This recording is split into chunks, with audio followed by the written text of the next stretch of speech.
السلام علیکم ورحمۃ اللہ وبرکاتہ۔ محترم ناظرین، قرآن فار آل کی 11ویں نشست میں آپ سب کا استقبال ہے۔ ہمارا آج کا سوال تھا، اور جس دن ناقبت اندیش ظالم اپنے ہاتھ کاٹ کاٹ کر کھائے گا اور کہے گا کہ اے کاش میں نے پیغمبر کے ساتھ رشتہ اختیار کیا ہوتا، ہائے شامت کاش میں نے فلاں شخص کو دوست نہ بنایا ہوتا۔ قرآن کی اس آیت کو آگے پیچھے سے غور سے پڑھیں اور بتائیں کہ قرآن کی کون سی آیت کا ترجمہ ہے، اور ہم نے آپ کے لیے 4 آپشن بھی دیے تھے۔ اس کا جواب پہلے آپشن میں موجود تھا، یعنی سورۃ الفرقان آیت نمبر 27۔ اللہ تبارک و تعالیٰ قرآن میں ارشاد فرماتے ہیں، اعوذ باللہ من الشیطان الرجیم، بسم اللہ الرحمن الرحیم۔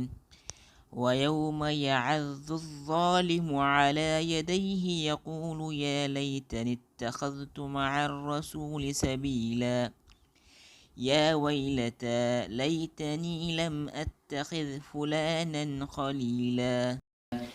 محترم ناظرین، قرآن کی اس آیت سے صاف پتہ چلتا ہے ہمیں اچھے لوگوں کی صحبت اختیار کرنی چاہیے، اور رسول صلی اللہ علیہ وسلم نے جو راہ ہمیں بتائی ہمیں اسی راہ پر رہنا چاہیے۔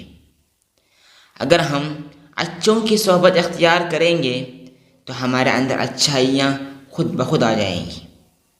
جس طرح سے ایک عطر کی دکان میں جانے کے بعد ہم عطر نہ لگانے کے باوجود بھی ہمارے اندر وہ خوشبو آتی ہے اور لوگ سمجھتے ہیں کہ ہم عطر لگا کر آئے ہیں، اسی طرح ہم اچھوں کی صحبت میں رہیں گے، اچھوں کی صحبت اختیار کریں گے، نیک لوگوں کی، اللہ والوں کی صحبت اختیار کریں گے تو ان کی اچھائیاں، ان کی اچھے صفات ہمارے اندر آ جائیں گے، یہ یقینی بات ہے۔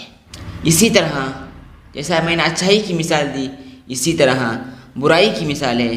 ہم کسی گندگی کے پاس جائیں گے، اس کو اپنے بدن میں لگانا ضروری نہیں ہے، ہم وہاں جا کر آئیں گے تو لوگ سمجھیں گے کہ اس کے بدن سے بدبو آ رہی ہے، ضروری بات ہے کہ اس نے اپنے بدن میں کوئی گندگی لگائی ہوگی۔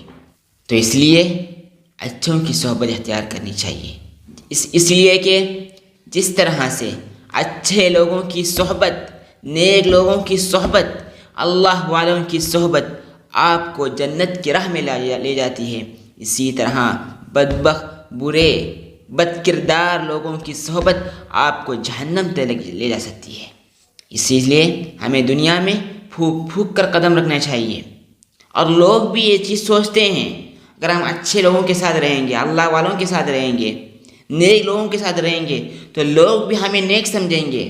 اگر خدا نخواستہ برے لوگوں کے ساتھ صحبت اختیار کریں گے، بد کردار لوگوں کے ساتھ صحبت اختیار کریں گے تو لوگ ہمارے اندر کتنی اچھائیاں ہونے کے باوجود، ہم بڑے اللہ والے ہونے کے باوجود لوگ ہمیں بھی برا سمجھنے لگیں گے، اس لیے کہ ہم برے لوگوں کے ساتھ صحبت اختیار کرتے ہیں، برے لوگوں کے ساتھ اٹھتے بیٹھتے ہیں۔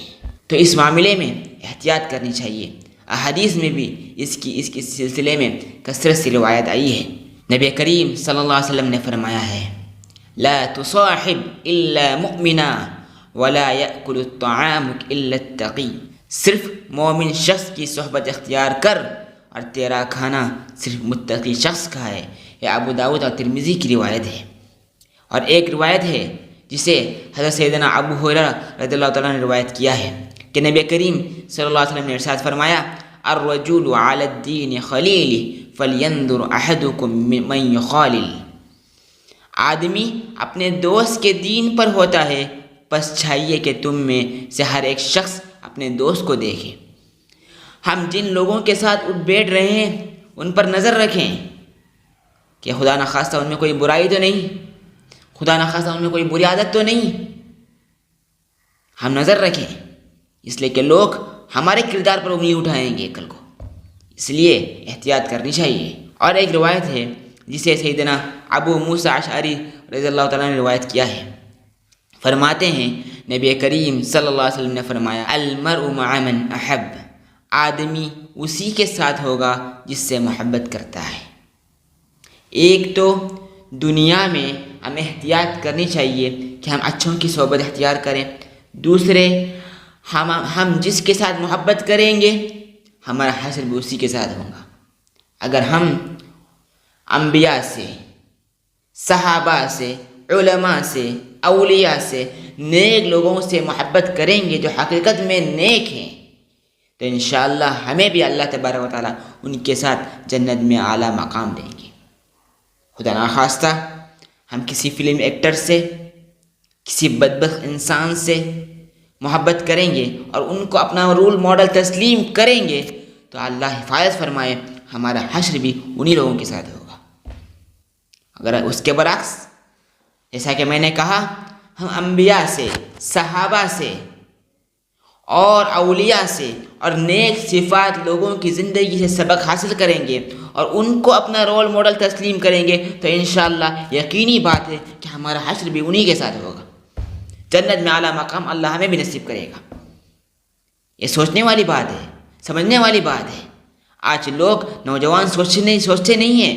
جوانی کے نشے میں، فیشن کے نشے میں بڑے بڑے فلم ایکٹروں کو، بڑے بڑے کرکٹروں کو، بڑے بڑے وقت کے سیلیبریٹیز کو اپنا رول ماڈل تسلیم کرتے ہیں اور ان کی تصاویر کو اپنے پروفائل میں رکھنے میں بڑا فخر محسوس کرتے ہیں، اسٹیٹس پر رکھنے میں بڑا فخر محسوس کرتے ہیں. اللہ حفاظت فرمائے ہمارے نوجوانوں کی، ہماری بھی اور تمام امت کی بھی. تو نوجوانوں، میرے بھائیوں، قرآن کی آیت سے ہی پیغام ملتا ہے. کل کو قیامت کے دن ہمیں شکایت نہیں کرنی چاہیے کہ کاش ہم فلاں کو اپنا رول ماڈل تسلیم نہ کیا ہوتا، کاش میں انبیاء کو رول ماڈل تسلیم کیا ہوتا، کاش میں صحابہ کو رول ماڈل تسلیم کیا ہوتا، کاش میں نیک اللہ والوں کو اپنا رول ماڈل تسلیم کیا ہوتا. تو یہ شکایت کا موقع مجھے نہیں ملتا. کل کو ہمیں شکایت نہیں کرنی چاہیے. تو میرے بھائیوں، دنیا میں موقع ہے اپنی صحبت کو اچھے اختیار کرنے کا. دنیا میں موقع ہے اپنا اچھا ایک نیک رول ماڈل تسلیم کرنے کا. تو میرے دوستوں، میرے نوجوان ساتھیوں، دنیا میں موقع ہے ہمیں اپنا ایک اچھا ساتھی اختیار کرنے کا، اپنے لیے ایک اچھا رول ماڈل اپناؤ. اس لیے کہ قیامت کے دن آدمی کا حشر تو اسی کے ساتھ ہوگا جس سے وہ محبت کرتا ہے. اللہ تبارک و تعالیٰ سب سے پہلے مجھے بھی اور آپ تمام لوگوں کو توفیق عطا فرمائے. انشاءاللہ پھر حاضر ہو جائیں گے نئے سوال کے ساتھ. السلام علیکم ورحمۃ اللہ وبرکاتہ.